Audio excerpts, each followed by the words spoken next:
Donald Trump returns from China a beaten, broken man with his tail between his legs.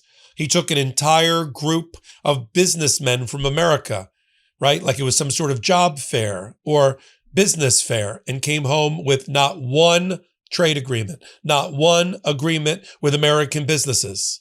He didn't get a treaty, a agreement, a deal of any kind, not on the Iran war, which China through Hong Kong is funding through oil, arms, and cash.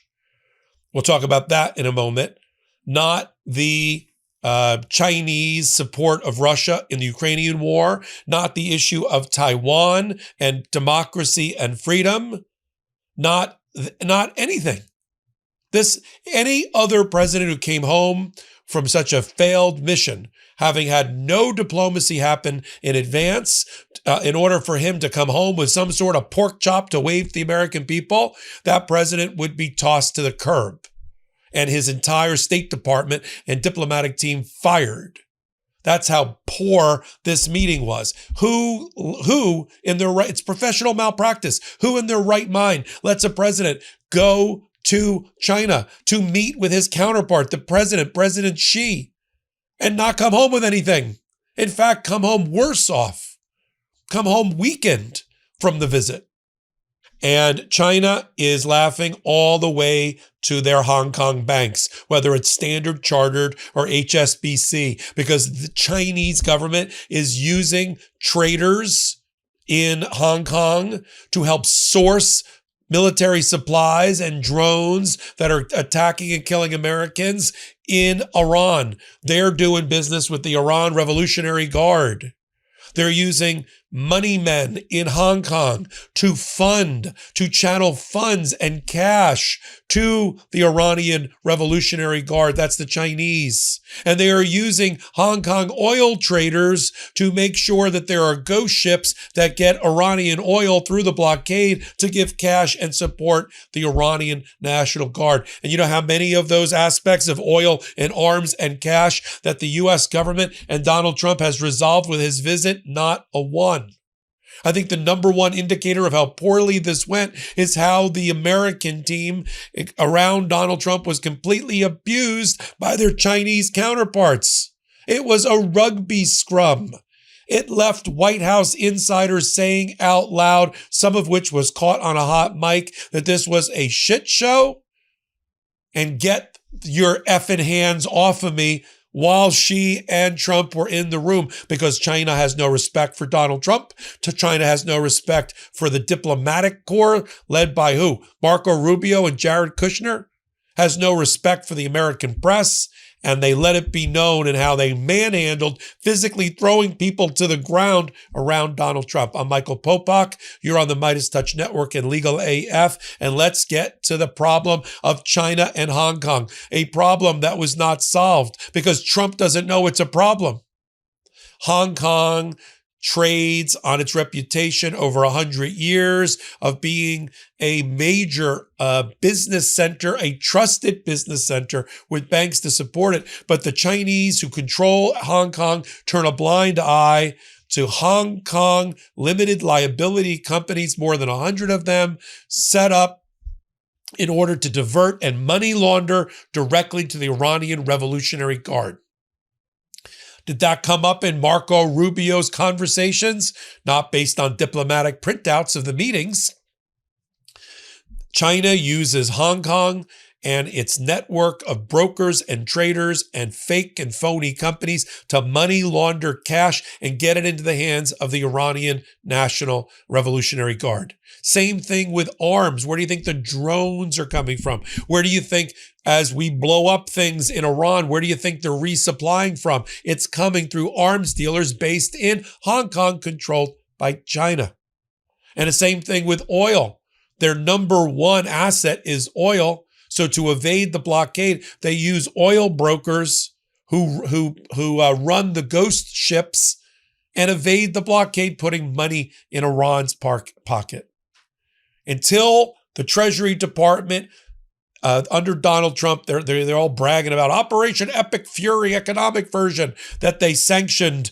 A couple of that they sanctioned a couple of entities, and a couple of banks and all that. Forget it. You got to go after the LLCs. You got to follow the money, and they're not doing any of that. It's all window dressing. Think about what Donald Trump said before he left. He said to the American people, this is going to be an amazing diplomatic and business mission. I'm bringing along Elon Musk. I'm bringing along the head of Visa or American MasterCard and Apple and other technology companies, like it was some sort of elaborate trade deal or trade fair. This wasn't a trade show. This is supposed to be diplomacy. They're our number one enemy. You wouldn't know it talking to Donald Trump and holding hands with Xi. And it started from an embarrassing moment. Trump shows up with much fanfare coming out of US 1, gripping onto the down escalator, the downstairs. He barely could walk. And who is he greeted by? Mr. and Mrs. Xi? No. Some lower level vice president. Even from the moment of the pomp and circumstances, no amount of singing schoolgirls are going to wallpaper over the fact that he was snubbed diplomatically from the moment he stepped off the plane. If I were Donald Trump, I wouldn't have stepped off the plane without having Xi there. That would have been a part of the negotiations, but he has no power. The emperor has no clothes, as disgusting as that image sounds. And it went downhill from there. Here's a hot mic moment caught as Xi and Trump were up on a podium where somebody, obviously an American, says, "Get your effing hands off me." Play the clip. Get the out of here. No, move.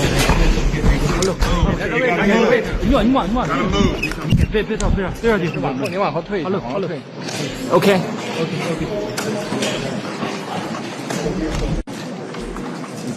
Get the out of here. No, move.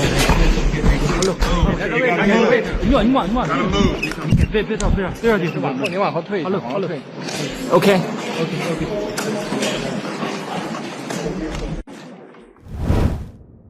Oh, I'm very excited to tell you about the world's number one expanding garden hose and their brand new product, the Pocket Hose Ballistic.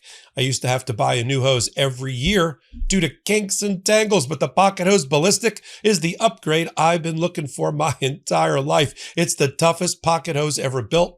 Reinforced with a liquid crystal polymer used in bulletproof vests, Pocket Hose is the number one expandable hose in the world. Super lightweight, easy to manage, easy to store. Turn the water on and it grows. Turn the water off and it shrinks back to pocket size. Comes with the pocket pivot, which gives you total freedom of movement at the spigot with 360-degree rotation. You move it, it follows, and the water flows. And now for a limited time, when you purchase a new Pocket Hose Ballistic, you'll get a free 360-degree rotating pocket pivot and a free thumb drive nozzle. Just text LEGAL to 64,000. That's LEGAL to 64,000 for your 2 free gifts with purchase. Text LEGAL to 64,000. Message and data rates may apply.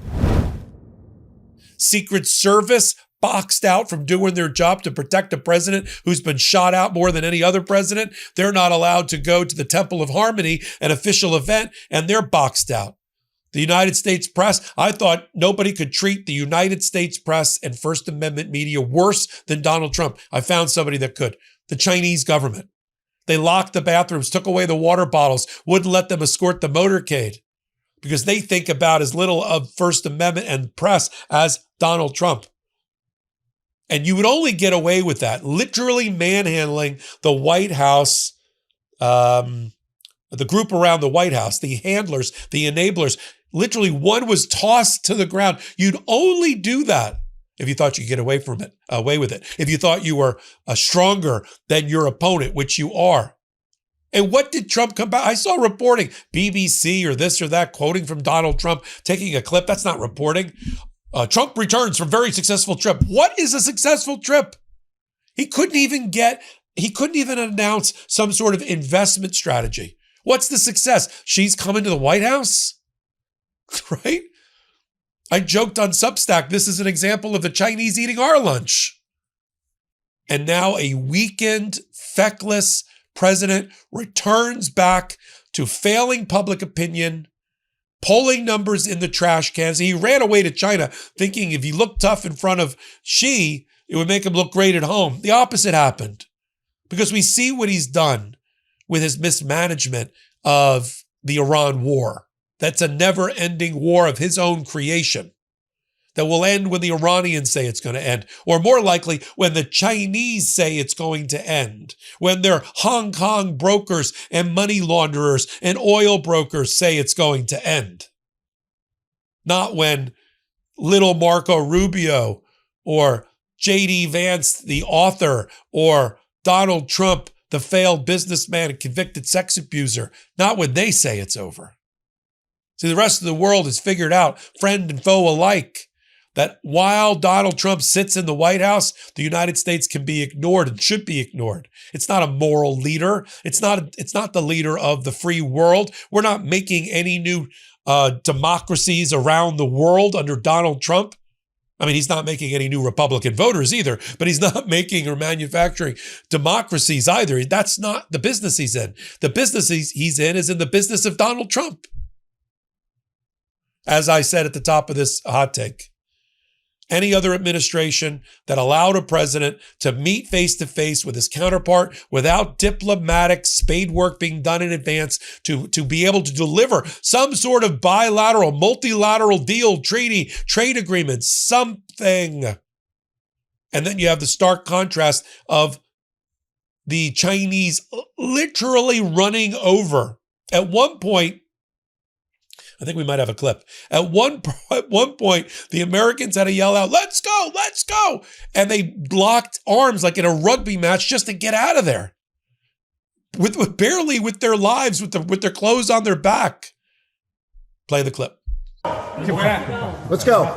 We're going. Look at this. That is our head of We gotta go, guys. Let's go. He's right.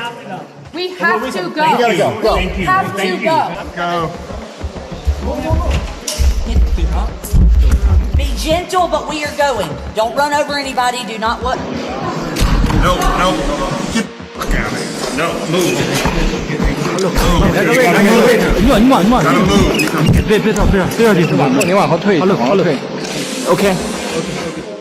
Okay. Does that show you who was in charge on this trip? So don't let anybody fool you that this was a successful Chinese trip.